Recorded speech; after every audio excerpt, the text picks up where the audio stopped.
గేమ్మ పులుకూర పప్పు చేస్తావా? పప్పు చేస్తాను, ఊరు వచ్చాను కదా, మళ్ళీ పులుకూర వెళ్దామని.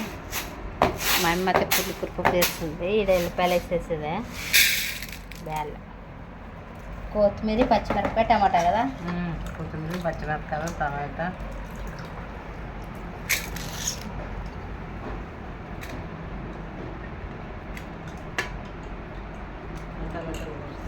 కోసిడి పడి పసుపు అన్నీ ఒకటేసారి పెడతావమ్మా? అన్నీ ఒకసారి పెట్టేదమ్మా.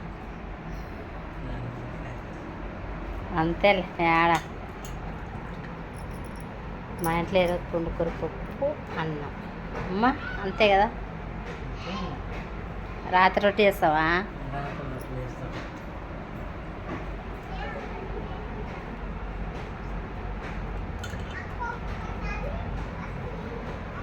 రెండు వేస్తావా టమాటాలు?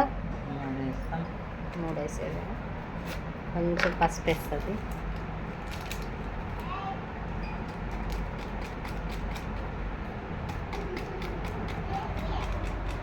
మా అమ్మ హైదరాబాద్ నుండి వచ్చేదా? హైదరాబాద్లో ఉన్నాం కదా, మా సంసారం మరి అంతా కొత్త సంసారం. 2 రోజులు ఉండిపోయాక వచ్చేదా? మళ్ళీ ఎక్కాల మళ్ళీ హైదరాబాద్కి. హైదరాబాద్ మరి పసుపు వేసా అంత పెడతా. పులుకూర 2 కట్లమే చూసి పెట్టి, పుల్లుగా ఉంటే బాగుంటుందా? ఆ చట్నీ చేసుకుందామా?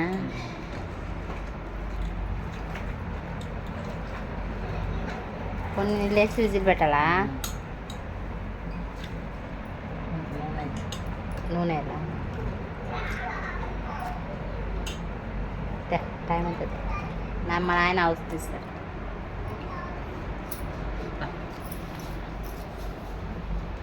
మా అమ్మోళ్ళ ఇంట్లోగా ఆడదాడదే ఉండదు. మా అమ్మ ఇవన్నీ సర్దుతున్నది. ఇక్కడైతే నేనైతే పప్పుకైతే పెట్టేస్తాను. ఇక అన్నం అయితే ఉడుకుతుంది. పప్పు అన్నం అయితే చేస్తున్నాను. కొంచెం ఆయిల్ అయితే వేసేస్తాను, ఎందుకంటే జల్ది ఉడుకుతుందని. 1 స్పూన్ ఆయిల్ వేసేస్తాను, విజిల్ పెట్టేస్తాను. కొన్ని వాటర్ వేసేసి విజిల్ అయితే పెడతాను. కొన్ని వాటర్ వేసేస్తున్నాను, 1/4 గ్లాస్ నీళ్ళు వేస్తాను, ఎందుకంటే కొన్నే కదా బ్యాబ్లో. 3 విజిల్ అయితే పెట్టేస్తాను. అన్నం అయితే ఉడుకుతుంది.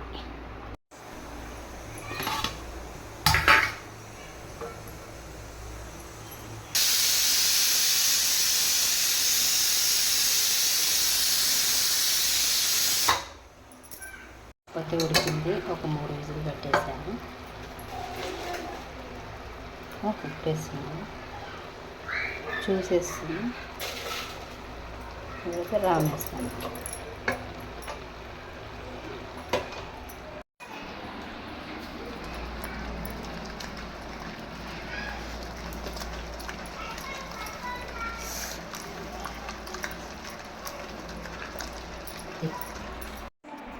చూడండి, పప్పు అయితే రామేయండి. పుండుకూర పప్పు ఇక్కడైతే ఎల్లిపాయ, కరివేపాకు అన్నైతే ఇక్కడైతే ఆయిల్ వేసి పెట్టాను. కళాయిలో వేస్తున్నాను,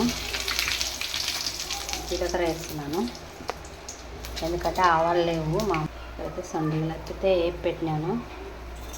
ఏనా సొండిలు తింటావా? మార్చి తీసుకొని తింటాడు. తర్వాత అయితే అవుతుంది.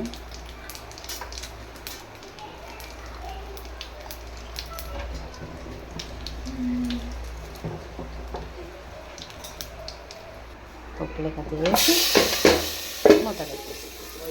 బాగుందమ్మా పప్పు అన్నం? పప్పు అన్నము, చట్నీ, మిరపకాయ తీసుకున్నాను మా అమ్మ. కారం తక్కువ కానీ అన్నం మాత్రం అంత మాడిపోయి, బియ్యం ఎక్కువ వేసేనే అడగంటే అదే. సరే బాయ్.